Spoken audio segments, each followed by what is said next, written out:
আসসালামু আলাইকুম প্রিয় বন্ধুরা, আশা করি সকলেই ভালো আছেন। আজকের ভিডিওটি মূলত 18তম নিবন্ধন ছাড়াও শিক্ষকদের সম্পদ বিবরণী জমা দিতে বাধ্যতামূলক নির্দেশনা যেটি দিয়েছে এ সম্পর্কে আলোচনা করা হবে।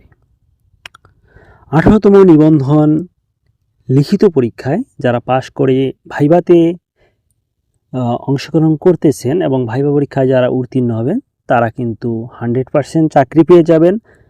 এক্ষেত্রে আসুন একটি গবেষণা আলোচনা করি। 17তম নিবন্ধনে কি পরিমাণ পাশ করেছিল সে সম্পর্কে আলোচনা করি। 17তম নিবন্ধন প্রিলি পাশ করেছিল 1,51,436 জন। তার মধ্যে লিখিত পরীক্ষায় উত্তীর্ণ হয়েছিল 26,242 জন।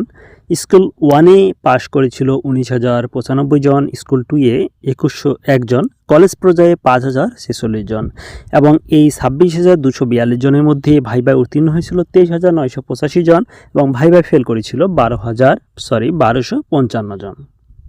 ভাইভায় ফেল করার কারণ হিসাবে এনটিআরসি জানিয়েছে যে ভুল বিষয়ে আবেদন, মৌখিক পরীক্ষায় নিজের নাম পরিচয় সঠিকভাবে উপস্থাপন করতে না পারায় অনেকে উত্তীর্ণ হতে পারেননি বলে জানিয়েছেন এনটিআরসি। এছাড়া কিন্তু কাগজপত্র যদি আপনাদের সমস্যা থাকে সেক্ষেত্রে ভাইভায় ফেল আসে। এছাড়া আপনাদের যারা উপস্থিত হয় না ভাইভা বোর্ডে তাদেরও কিন্তু ফেল আসে। বন্ধুরা, যারা ভাইভা পাশ করবে তাদের সকলের জব হবে 100%, অর্থাৎ 18তম নিবন্ধনধারী যারা রয়েছেন ষষ্ঠ কিংবা সপ্তম গণবিজ্ঞপ্তিতে।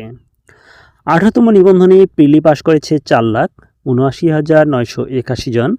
এর মধ্যে লিখিত পরীক্ষা পাশ করে 83,865 জন।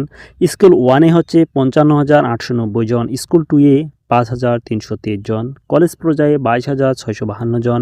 ভাইভায় উত্তীর্ণ কতজন হবে এ বিষয়ে অনেক আলোচনা গবেষণা বা বিভিন্ন বিষয়ে আলোচনা করতে হবে। এ বিষয়ে ইনশাআল্লাহ নেক্সট একটি ভিডিও দেবো যে ভাইভায় কতজন পাস করতে পারে, কোন কোন সাবজেক্টে কত পার্সেন্ট উত্তীর্ণ হতে পারে, কিংবা স্কুল পর্যায়ে স্কুল 2 বা কলেজ পর্যায়ে কী পরিমাণ বা কত পার্সেন্ট পাস করতে পারে সে বিষয়ে ইনশাআল্লাহ আলোচনা করবো নেক্সট ভিডিওতে। সেজন্য অবশ্যই চ্যানেলটি সাবস্ক্রাইব করে সাথেই থাকুন আর ভিডিওটিতে অবশ্যই একটি লাইক দিন। আরেকটি গবেষণা যেটা হলো ভাইভায় ফেল করতে পারে 18তম নিবন্ধন ভাইভা যারা দিচ্ছেন এখানে 7 থেকে 9% মধ্যে ফেল করতে পারে।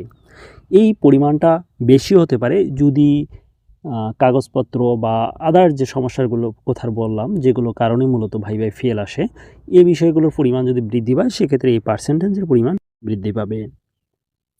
বন্ধুরা, শিক্ষকদের সম্পদ বিবরণী জমা দিতে বাধ্যতামূলক নির্দেশনা দেওয়া হয়েছে। বাংলাদেশের শিক্ষা মন্ত্রণালয় সরকারি কলেজের শিক্ষকদের নতুন নির্দেশনা জারি করেছে। নির্দেশনাটি অনুসারে বিসিএস সাধারণ শিক্ষা ক্যাডারে কর্মরত সরকারি কলেজের শিক্ষকদের তাদের সম্পদ বিবরণী সরাসরি মাধ্যমিক ও উচ্চশিক্ষা অধিদপ্তর মাউসি জমা দিতে হবে। এ নির্দেশনাটি 2025 সালের 5ই জানুয়ারি শিক্ষা মন্ত্রণালয়ের মাধ্যমিক ও উচ্চশিক্ষা বিভাগের উপসচিব মোহাম্মদ মাহবুব আলম স্বাক্ষরিত চিঠির মাধ্যমে জারি করা হয়। চিঠিটি মাউসির মহাপরিচালক বরাবর পাঠানো হয়েছে। চিঠিটিতে বলা হয়েছে সরকারি কলেজের শিক্ষকদের সম্পদ বিবরণী সরাসরি মাধ্যমিক ও উচ্চশিক্ষা অধিদপ্তরে জমা দিতে হবে এবং সেই বিবরণী সংরক্ষণের জন্য মাউসি কর্তৃপক্ষকে অনুরোধ জানানো হয়েছে। এটি একটি ধারাবাহিক প্রক্রিয়া যা গত 22শে সেপ্টেম্বর জনপ্রশাসন মন্ত্রণালয়ের নির্দেশনা অনুযায়ী চালু হয়। ওই নির্দেশনায় বলা হয়েছিল দেশের সব সরকারি কর্মচারীকে প্রতি বছর 31শে ডিসেম্বরের মধ্যে তাদের সম্পদ বিবরণী জমা দিতে হবে। নির্দিষ্ট ফরমে এই বিবরণী তাদের নিজ নিজ মন্ত্রণালয় বা দপ্তরে জমা দিতে হবে, যা সকল সরকারি কর্মচারীর জন্য বাধ্যতামূলক। এ নির্দেশনা অনুযায়ী দেশে প্রায় 15 লাখ সরকারি কর্মচারীকে এই নিয়ম অনুসরণ করতে হবে, যার মধ্যে শিক্ষক সহ অন্যান্য সরকারি কর্মচারী অন্তর্ভুক্ত। এই পদক্ষেপটি সরকারি কর্মচারীদের স্বচ্ছতা ও জবাবদিহিতা নিশ্চিত করার উদ্দেশ্যে নেওয়া হয়েছে। বন্ধুরা, এটি একটি ভালো উদ্যোগ, এটাকে আমরা সাধুবাদ জানাই। যারা 19তম নিবন্ধন পরীক্ষায় অংশগ্রহণ করবেন তারা এখন থেকেই প্রস্তুতি গ্রহণ করুন, কেননা 19তম নিবন্ধনে কিন্তু ব্যাপক আকারে পদ শূন্য থাকবে। 18তম যারা ভাইভা উত্তীর্ণ হবেন এদের অধিকাংশই দেখবেন, অনেকেই দেখবেন কিন্তু স্কুলে জয়েন করবে না বা কলেজেও জয়েন না করতে পারে। এর মধ্যে অনেকে চাকরি বাকরি হয়ে যাবে অন্যান্য সরকারি, সেক্ষেত্রে তারা সেখানেই কিন্তু চলে যাবে। সেজন্য অবশ্যই আপনারা দেখবেন যে অনেক পদ ফাঁকা থাকবে 19তমদের জন্য। ভালো থাকুন, সুস্থ থাকুন আর অবশ্যই চ্যানেলটি সাবস্ক্রাইব করুন। আসসালামু আলাইকুম রহমতুল্লাহি ওয়া বারাকাতুহু এবং হিন্দু ভাইদের জন্য আদাব।